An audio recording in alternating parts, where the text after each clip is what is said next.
Double bind. Double bind. Double bind. Double bind. Double bind.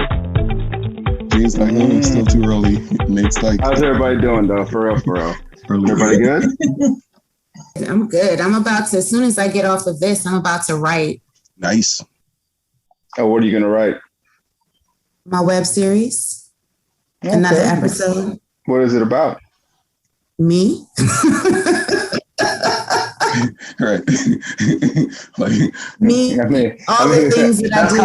That's kind of a dumb question, but okay. Of course it's about you. No, that's not dumb. Just my experiences. All the things that I do and all of that fun stuff. Because I believe you have to create what you want to see. So I'll just leave it at that. Okay. Kenny, are there since I know Gene so well, I'm just going to rephrase it for him. Who are the characters in there? Like, is the lead based on your life, and is it sort of Yeah, the lead is based on my life as a dark-skinned woman with natural hair and how it relates to the entertainment industry, marketing, and all of the things that I do. Gotcha. That sounds very Spike Lee-esque. I like that. Yes. So, sorry, Nate, you were about to say something? Excuse me, Boogs. Yeah, you're on. We're on right now. We've been recording. Yeah. Kenny's the one who told me, look at the top right-hand corner. You can see if you're being recorded or not. So ever since then, I've been looking like, oh, now we're on air. We're on, and I don't feel on, but here we go. Kenny took my little secret. Now everybody knows. Being shady. Try to trick us, Neil. Not trick. It was just sometimes a cool little, offbeat conversation is good. It's not being shady. So, Kim, I know you were doing some research on the Canadian civil rights movement, so we can help Nate not feel like he's never thought of or his country. A little teeny bit. You can help me feel like I'm not the only Black person. Yes, absolutely. I felt your passion on the last episode. I said, "Oh, I see what's happening here." I said, "What's going on?" So thank you, baby. Thank you. Put some respect on my name. So what did you find out about Canada's civil rights movement?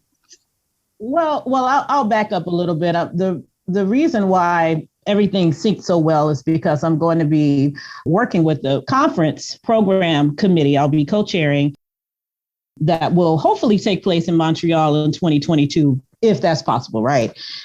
Also, in conjunction with hearing the episode last week and this sentiment about the lack of, or the perspective that there wasn't really a civil rights movement in Canada, it just kind of tied into how what I want to bring to this conference is really illuminating the Black narratives there.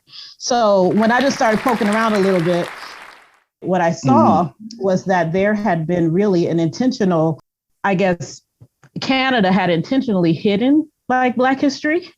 And it really want to look like that the U.S. is bad. The U.S. has all of these issues, and not us Canadians. We have this diverse, multicultural story, even to the point that there's like a denial of the slave trade, which is crazy because of the British involvement. But then taking it a step further, there's that piece and the contradiction with the story that over here on this side in the U.S., we always think about descendants are formerly enslaved Africans who are trying to make it to Canada for freedom. So it's seen as a place of freedom. But there's also this diversity of multiple people from the African diaspora that live in Canada and have contributed to Canada, and their voices aren't really known or heard. Yeah, so I was going off on a long tangent. Again, I just put my toe in the water. No, keep going.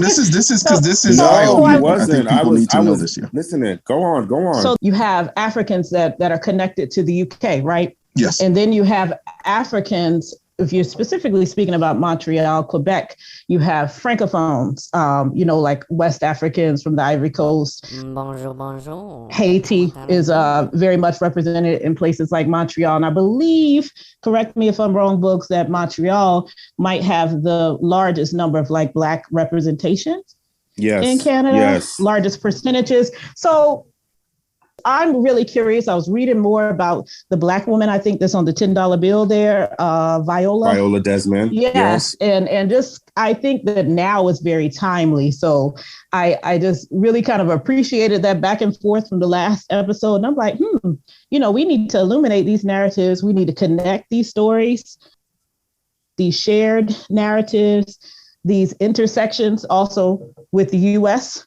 But, it's time, especially too, with the whole Black Lives Matter movement of the summer. I understand Montreal was kind of central.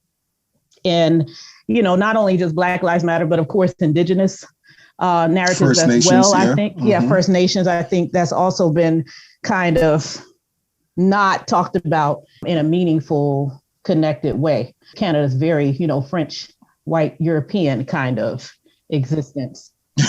Which is why people think that. It does Montreal does feel like a slice of Europe in the Americas. Absolutely. It does really feel like that.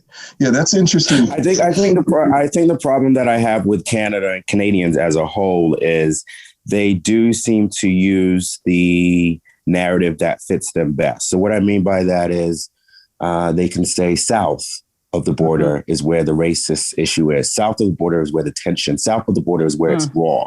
It doesn't exist here. And then if you challenge them a little bit and you push back a little bit, and then they'll say, okay, well, yeah, I hear you, but it isn't as bad. And to me, it's like, well, no, because the erasure of our history as Black Canadians has been taken away. So it's okay. You feel okay and comforted by saying it's not as bad because it's not being taught in schools. It's whitewashed in history books. And we want to put the blame game on the United States. That's why you're saying it isn't as bad. And to me, like, for example, when the population of Toronto is 5% Black, and those 5% of Black people, they're not aware of their history unless they go looking for it for themselves. Right. And I'll give another example, Black History Month. I find Black History Month every year, I'm learning about a new person. And I don't mean that in a way of the Black diaspora. I'm learning about a new person every Black History Month that is Canadian. And I've lived here since I was 12 years old. Do you know what I mean? So the unfair treatment is continuous. Yeah. So that's my frustration. Y'all know me in the sense of I concentrate so much on Black and white issues and things of the sort. I did not know that Canada had an extensive amount of slavery. I'm dead serious. I'm kind of embarrassed to say it, but it's the honest truth. I did not realize Canada had slavery, and it was banned in 1833. I kind of fell in line with how a lot of people just think of Canada as this spot where the slaves escaped to, and it's this great utopia for Black African Americans and all that. But to know that, again, it's definitely not guilty of that. It's an eye opener there. Therefore, I don't think you should feel bad because just again from these conversations, it is clear that they've done a good job with kind of hiding that history. So it's time to talk about it. Yeah, because I didn't even know. I had no idea until you just opened your mouth that, you don't hear about stuff about Canada with slavery or anything bad. There's no ugly side that's been revealed about Canada as far as racism and slavery and stuff like that. The ugly parts of history is concerned. You just don't hear about it. So you just think it's just this big place for kumbaya moments, and you just don't. And maple syrup. Yeah, like it's crazy. And then to hear Nate say what he just said, but you know what? In reality, that kind of happens here too. Like there's a lot about our history that is not told to us, and it's usually the usual suspects and the same people that you hear every year since you were in the 4th grade. So it's we're not that different, Yes. Canada versus the US as far as Black people are concerned, And discriminated against as well, everywhere. If you really look at it, Canada's imagery in history in the way it's presented. It's almost parallel to like Latin America in how they sort of certain countries in Latin America would make it seem as if slavery didn't exist or this extensive racism didn't exist. Of course, with the Latin countries, it's a little the mejora la raza, which means improve the race, is kind of where they attempt to hide that, in terms of improve the race as it's translated in English, meaning to intermix. So in some ways diluting the black blood. So it's a way of kind of whitewashing literally the black away, So yeah, in some ways it kind of parallels Canada to some degree. It all goes back to the land and to colonialism and who was first on these lands. So before you trans into discussions about Blackness and Black narratives, you got to start with Indigenous people. First Nations, yes. First Nations and Canada formerly being part of the United States. And, it's all the same about we're coming for this land. And we're going to start with conquering these people that are here, like the ownership of the land first. I don't know, Kim. I read one time. I'm thinking it's true. There were Black people here trading and working alongside with Indigenous communities long before colonialism. Yes, but I'm talking about, so I'm not talking about existence of Black people. Let me clarify, but I'm talking about like when people come up to like settle and conquer lands, if you will. Because gotcha. Africans were on the siege. You talk about the Moors. We were everywhere. That was another thing. I think Kenya said it in the last one, that Black people are everywhere. And have been. That's not, as far as our existence and footprint. Absolutely. So what I was speaking to was really kind of this conquering of land and fight for world power, really, that comes on a little bit later. Boogs, I just want you to touch on something that we spoke about last week. It didn't make it to the final edit, but I just want you to inform people a little bit more about these work programs that Canada offers and the sort of racist policies attached to that. So historically, in the late 1960s, early 1970s, and this is where I was saying this ties into the civil rights movement in Canada, we had I believe it was called an agricultural seasonal workers program. And it was tied to farmland in Northern Ontario where we needed farmers to work. And the average Canadian who was either Indigenous or white, well, Indigenous, they were oppressed. So let's leave them out of this conversation for a moment. But the average white Canadian did not want to work on a farm because of the heat. It was just too much. So they worked with the Canadian government to devise a racist immigration policy to have Black Caribbeans come to Canada on a seasonal immigration pass and work for 3 months, so the duration of the summer, and season the lands. And when that program was over, they went back.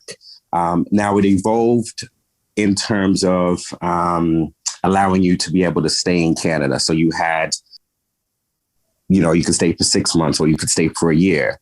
But it was discriminatory in that you could not be granted Canadian permanent resident status or Canadian citizenship status because of the color of your skin, because you was only here to work on farms. It took years and years for you actually to be able to live here freely and be a citizen. But that's how Caribbean Canadians that are here now, who have had families, that's how they originally got here in Toronto. I heard a story similar to that in Aruba where we had an oil refinery and men would come in from different places to work on the island for a bit and then they would go back. But then it had also become a thing where, of course, some of the men would impregnate some of the women. And then some of these men had like different families on different islands or different places where they worked. So I definitely want to do some more research on that. I know, again, because I have a section of my family in Aruba, and they were part of that group that went to work. Because Aruba is economically, it's been one of the better economies in the Caribbean. So you have a lot of people from the other islands who have heritage coming from, say, Grenada, coming from Trinidad, coming from St. Vincent, from Barbados and Aruba because of their economy and because of that oil refinery. So that makes complete sense. Yeah, because I have a branch of my family I've never met that left in like the 50s, and they're in Aruba. So interesting. Well, welcome, ladies and gentlemen. I know we got right into it. Welcome back to another episode of Double Bind. I am your host, Springle. I've got my co-host, Boogs. Kim from DC is back in the house. We've got Kenya from Brooklyn. And of course, we've got Snead, who's probably still sleeping. I don't know why you keep saying that. I'm just with you. But welcome to another episode of Double Bind, ladies and gentlemen. We appreciate you being here. So happy to introduce our first book review, and this book was recommended by Boogs. It is called Homegoing by Yaa Gyasi. She's a Ghanaian American author. Boogs, let me just ask you this: why'd you recommend that specific book, or what made you pick up that book in the first place? Sorry, I thought it was Yaa Gyasi. I thought the G was silent. No, Gyasi. That's what I googled it and it okay. and YouTube it. Okay, because in my head, for the last 5 years, I've been saying Gyasi. Okay, maybe I'm wrong. Gyasi. Yeah, I thought it was Gyasi. Nonetheless, I where I used to work, I had this colleague of mine. We were really, really tight, and we were having a conversation one day, and I seen her reading the book, and I asked her about it. She said, "It's so good. Like, I recommend it. You should get it." And she would be working and reading the book. So I said, this must be a really good book. So anyway, I purchased it. And I think from when I opened the first couple of pages and I saw the family tree, the direct bloodline, and I was just thinking to myself, I wonder what my own family tree would look like if I could go back that far and knew who my descendants were by name. Like, what would that look like? Yeah, ancestors. Sorry, ancestors. Yeah. Ancestors would look like by name. And that intrigued me even a little bit more. And then I kind of just delved into it. And I just thought it was so well written. I thought that each dot connected very well to, the next person in the bloodline. I love that it highlighted, because we don't typically talk about Africans being part of the slave trade. And I like how she depicted that, and also with like greed and the segregation that drove the leaders together. I also like the elements. So Neil, you and I have talked a lot about like how the culture of Black people, we've used fire. We've used fire and water as elements to either pray to, talk to, get some enlightenment or encouragement. And I like how that was used throughout the book. It's a novel of short stories, right? So I don't know how we want to go through this, because there's a number of stories and each one has its own richness to it.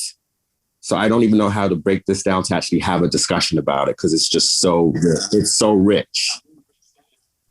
Unfortunately, I was not able to read the book, so I'm just going to listen. I was going to say that, Books, because I was just like, I looked at the family tree at first too, and I just kind of read through that really quickly. And as I started reading the story, I kept seeing these names. I was like, where is I just saw this name. And I kept by myself flipping back and forth to the family tree and then back to the chapter again. It's like, oh, that's that person. Oh, okay.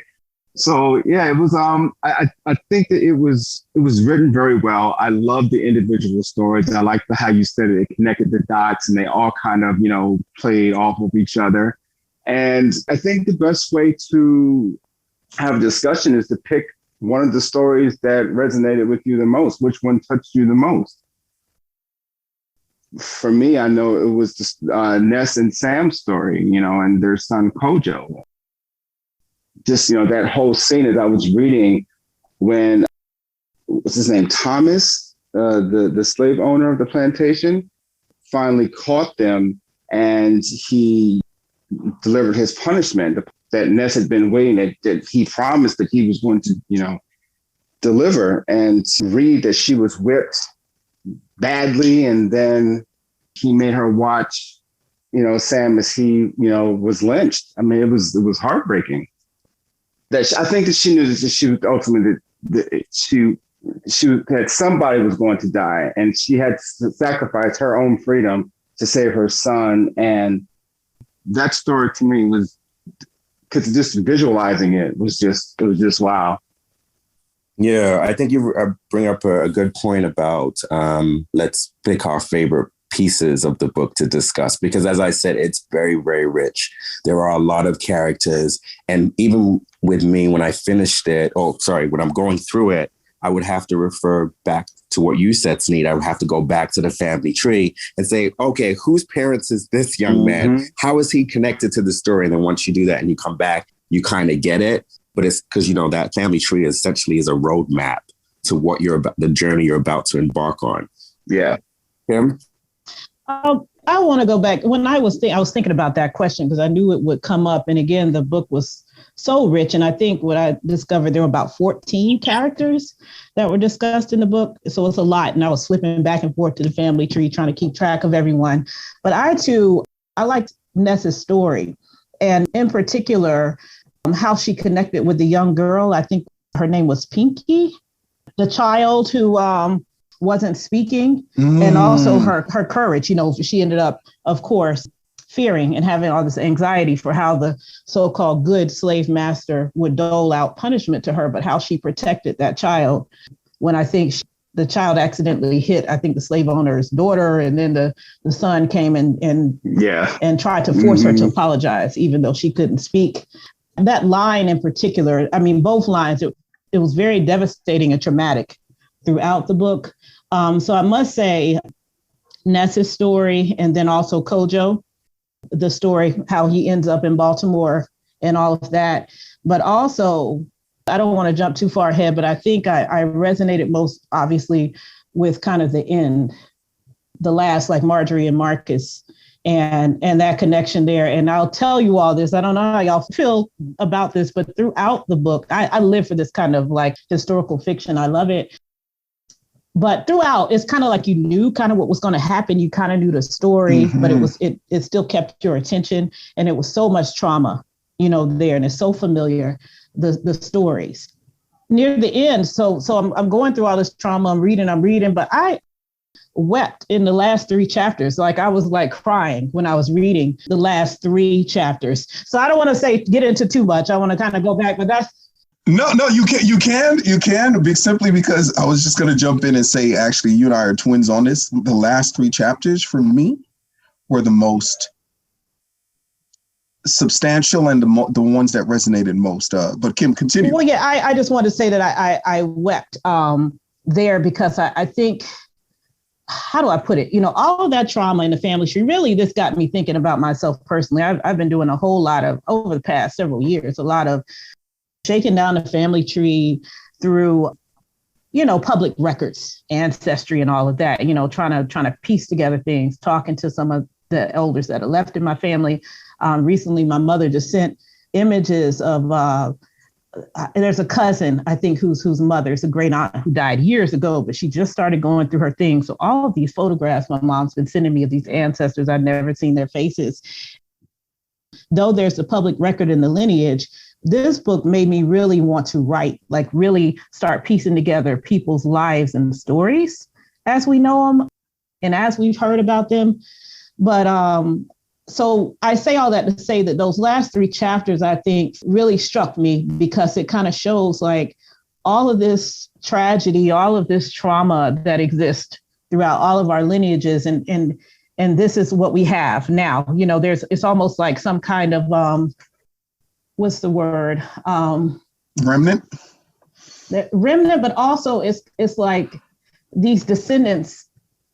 The descendants are here. They made it, number one. They're here. They made it through all that fire, through all of that trauma. They still are making a life and carrying on the spirits, the stories, all of that struggle from their ancestors, I was just going to say, like you said, Kim, the last 3 chapters for me resonated most. And it was very much, I think we mirror each other here, Kim, in the sense of the beginning and the end for me. The middle part's not so much. The beginning parts, because again, like you, I love being able to flesh out the African experience. I love how she was able to go into the cultural lean-ins of the Ghanaian and the African mindset. I knew you would love that. It out. Of course, yeah. Books at first, I'm gonna be honest, when I first started reading it, I was like, I'm not feeling this book. I'm being honest.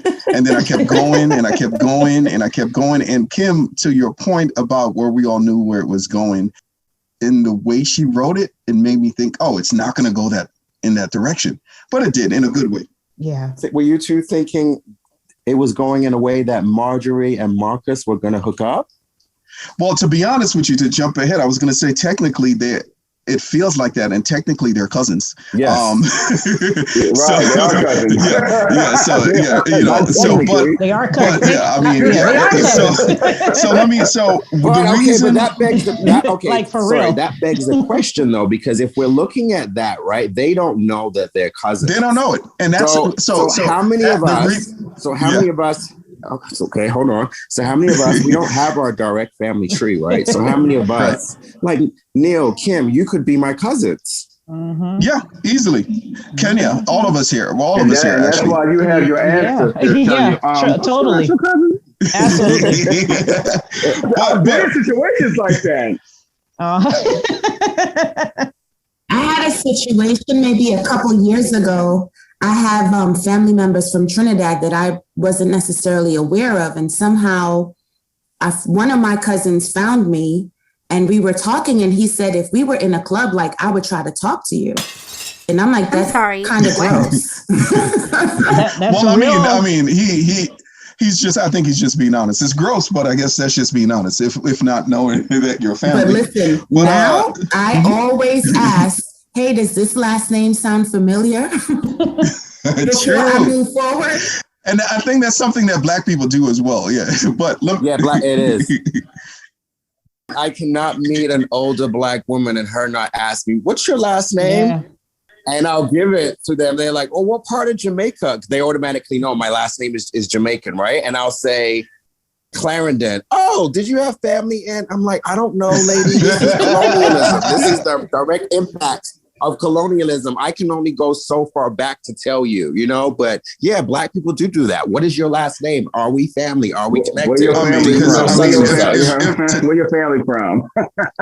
But my last name is not very common, and just about every Heiliger that I've met, I've been related to in some kind of way. I was going to say that. So with Marcus and Marjorie, so to start with Willie and Robert, their situation resonated with me because of the sort of travel from the South all the way to the North for new life. And then to have Robert kind of be forced to molest his wife under the gaze of two white men. That was in New York, right? Yes. And then him having to pass, that hurt because it shows the amount of power and the power dynamic. I'm going to interrupt you again. I apologize. No. Go ahead. This is how we go. That scene, I could actually see it played out in a movie. Mm-hmm. And that scene moved me so much. And I just thought about, and we've been talking about this a lot on the podcast, Black women and the trauma and the direct pain that's inflicted upon them from not just the world, not just from white men, but their husbands, their partners, their mothers. I believe her husband or boyfriend at the time, he was white passing. Husband, yeah, Robert. He was white passing, and she was dark skinned. Yeah, and that's why she wasn't able to work at certain places. And I just thought about the conversations that are still happening today about Black women, dark skinned women, saying the struggles that they have within the community as well as outside. And that character, what year was that? 100 years ago or whatever, directly spoke to what's happening right now. To me, I'm just like, wow, everything is still the same. Yeah. Nothing has changed. I said I'm going to write about my experiences because people don't think about, what others are going through. So. Well, yeah. So Willie and Robert's story really kind of resonated with me simply because, again, they left the South for a new life in New York, only, as Kim stated earlier, to extend this trauma that we were forced to go through, and to know this man wasn't strong enough to stand up to these two white men, his co-workers, his colleagues, in protection of his woman. For me, that hurt. Just like you said, Books, that really hurt. Just to know that was one scene that kind of resonated with me. Their grandmother, Akua, the crazy lady. Oh, baby, fire lady. Let me put it in perspective for you. Having lived in Grenada for a good portion of my life, and I always say the Caribbean is very much culturally the bridge between Africa and the African Americans, because we've retained some of the closer African cultural leanings, more so than African Americans, who had to kind of create their own new culture, I think, in some ways, in comparison to us. It reminded me, and that's why I said, Books, in the beginning, I didn't like the book, but the more I read, I was like, it reminds me of when I'm home and people look at other people who are different, who think differently, or people who are even mediums. And then we see them as they're crazy, that they're seeing things, they're obia, as you see. Books, you wouldn't obviously know what that is. Kenya, aka voodoo for some people. They see all these things as negative, or anything that is just unknown. We reject and ostracize people in the community. And that for me was crazy. And it's just so my heart bled for her character, because to say she had a mental breakdown and to be abused by her mother-in-law to the point where she exacerbated that mental breakdown. I saw her as a medium. To have her go through what she went through, and then not only have a mental breakdown, and then to kill her two kids in this mental breakdown, and then to have that trauma passed on, for me, that resonated strongly again. And then the last bit with Marcus himself maybe having inherited that medium gift for me, because those are the kind of things I'm into, like metaphysics and people who can see things, and, who have a higher sense of sight. Most people don't believe in those things, but I do. So those characters definitely resonated. And just the overall trauma, to go back on what you're saying, Boogs, just the way in the early days, the ancestors in Africa, and how they were treated by, women abusing other women. Women are supposed to know their position. Just get married, have babies, clean. Don't do anything else. Don't ask questions. Don't speak before the man. These things, again, I just kept thinking, this is Grenada. Even though, yes, my country is Western, we have such strong cultural leanings in that respect. Like, just the dynamics between men and women. That shit this book was phenomenal. I mean, I could go on and on and on, but this book was phenomenal. Right.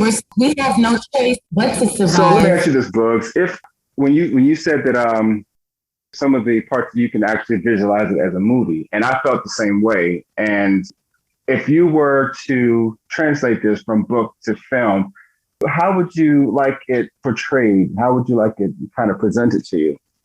Broken down as the end of Oh my God, that's a great question. That's a loaded question. Because I thought about that as I was reading it, because honestly, I had to put it down a couple of times, especially towards the end, because it's just like, okay, this is enough. Let me just put this down, because I kind of like went through the first part of the book and the middle part of the book kind of fairly easy. And then as it got towards the end, I was like, okay, let me just put this down for a while. Let me go eat something, walk around, I'll come back to it. Yeah, can I order 2 cheeseburgers, please? A milkshake, please? Because it kind of it kind of drags you and pulls you, and these stories pull you in really, really well. And you don't want all that on you all the time. Too much trauma. Yeah, it's like, enough is enough. Okay. Let me listen to something. I will say that there's another book that I read called The Book of Negroes, and it was adapted into a television series, and Quavonjane Ellis played the lead. And I was disappointed not because of her, she did a phenomenal job, as she always does, but I felt very rushed. When they take these books and they put it on the big screen, and then that was a miniseries, but it still felt very rushed to me, and I didn't feel as connected with the characters as I did while reading the book, as I did watching the miniseries. So for this, first of all, I think Yaa Gyasi, she needs to be heavily involved in the movie. like number one. This is her vision that needs to be brought to fruition. And I don't think it could be done without her. I do think that no one has mentioned another one of my favorite characters was Quay Collins. And he was the one that was, I think, he's the first mixed race. So his father was the British missionary and his mother was Afia. But I liked Quay because he introduced not only his biracial background, but he also introduced his homosexuality in the book too. And I think it's important to make sure that those stories are touched on when we're talking about Black people and race and history, that we're not forgetting that some of us are homosexuals and that's okay. And I like how she touched on that, even though the story didn't work out for him when he was falling in love with his best friend and he had to conform to what society wanted of him to, get married and have children, in which part he did. But you saw the struggles with who he is in terms of his skin complexion, because he's white passing, but he's also Black and he wants to please his father, but he also wants to please his mother. And then he wants to please himself by being with the man that his best friend. And he can't have any of those things. So I do think his character was one of the most complex characters. I mean, he was that was between love on and him duty. constantly. And then I was going to say, even within duty, his character still, like, you looked at that relationship from the perspective of their son, just kind of observing his parents and seeing how there was such a strong lack of love. And we definitely know what that was rooted in. Again, he did it because he had to, not because he wanted to, in terms of marrying. What's the character's name? Quay? Nana Yaa. Yeah, Nana Yaa boy. Yeah. Can I say something? I think what I was trying to say is the book had lots of reconciliation is what I'm trying to say. So there were like good endings. You go through all this trauma, even with Cohen, the crazy lady, like, she had a beautiful life at the end. There was even a part in the book where they talked about where her hands were burned in the fire. I think it was Marjorie talking about the love for her grandmother, how her hands had been burned in the fire. Now that she was an old lady, you couldn't tell where the fire burned her, like her skin was just all, one. And I think that was a great metaphor just for how she resolved everything, like with her son, Yao. He came to see her and she was very much involved with him getting with Esther and all of that, just that kind of, there was some resolve, some resolution there. And that's what I appreciated about the book, because there was a lot of trauma, but it also shows how that trauma can be turned around. It doesn't have to exist, through generations. So I appreciated that, because I believe that's true. Mm-hmm. I think this would make a great anthology series for TV. Yeah. As to kind of piggyback off of Snead's question, I think, this would be a great anthology series, or even just a limited run series. You know what I mean? Like maybe 2 seasons, and just kind of wrap up the beginning to the end of the book in 2 seasons. It was so well done. And it's only 300 pages. I felt like it was so much more than that. I was like, I'm done. This shit is heavy as hell for 300 pages. It did, because the stories were so heavy. And it's funny because Boogs, you occasionally say to me, you almost always talk about the amount of trauma we discuss.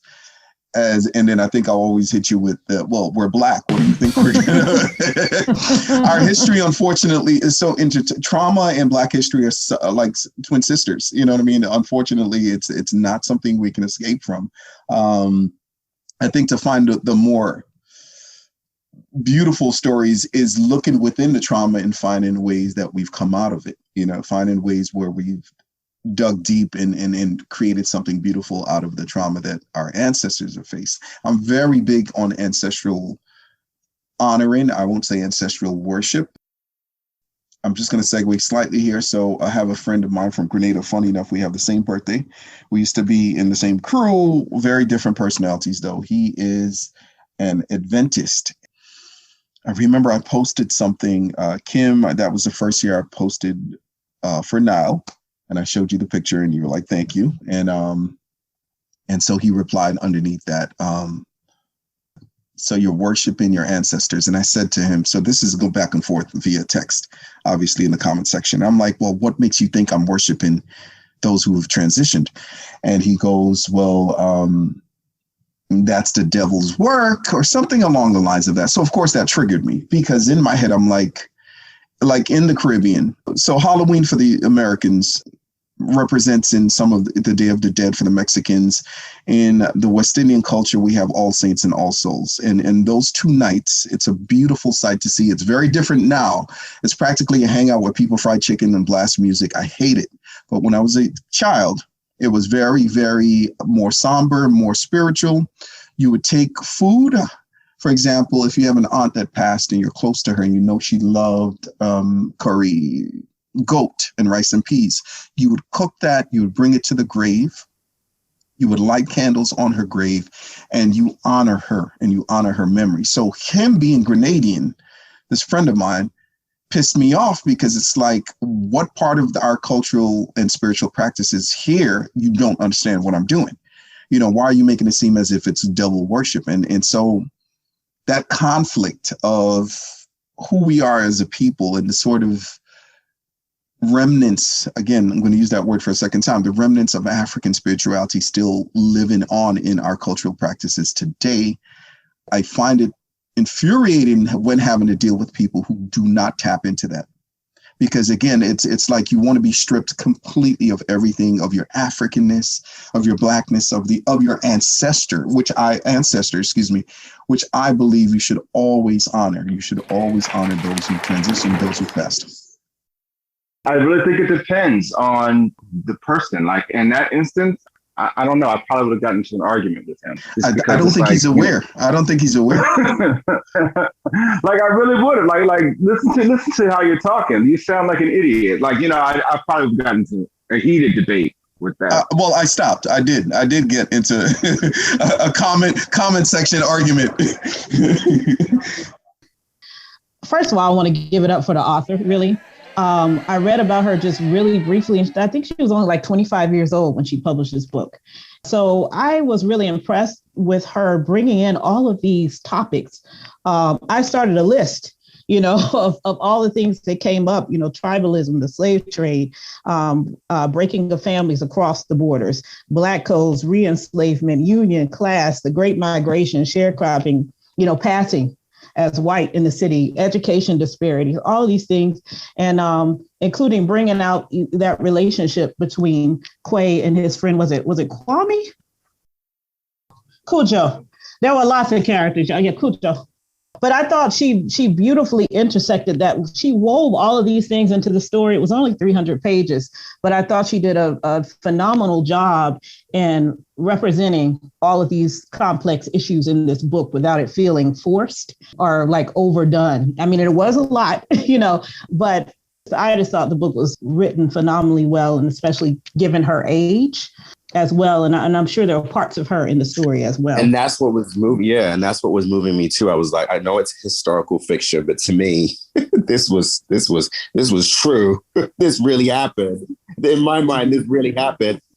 Literally, I'm looking in the mirror as I'm reading this and I'm wondering, you know, and I would love to ask, maybe I need to go and look through some of her interviews that she's done to see if she's been asked that question. But yes, like, how much of this story did you pull from your own life? Like, I would love to know that. I think dealing with it in historical movements would be a good way of tackling it, because it was so clear. You know, even when you jumped in New York with Sonny, you know, he's in jail working for the NAACP, having been locked up for marching, and you know, then it rolls into the issue of you know, heroin on the streets of Harlem, and you know, there's just there's so much in this book, a lot. And still going through these things. I mean, it doesn't stop. It's still enduring these things, and it's no longer physical. It's all mental and emotional. You know, it's a game, it's a mind game. You know. Well, yeah, thank you so much. I love that topic. And again, ladies and gentlemen, definitely check out the book Homegoing by Yaa Gyasi. It is a phenomenal read, and I think there's something in the book there for everyone who is of Black descent and aware of who we are and where we've come from. Thank you for tuning in. You can find us on Facebook, Instagram, Twitter, YouTube, and now Clubhouse, as well as all major streaming platforms. Don't forget to hit like, share, and subscribe. And we'd love to hear from you, so leave us a comment.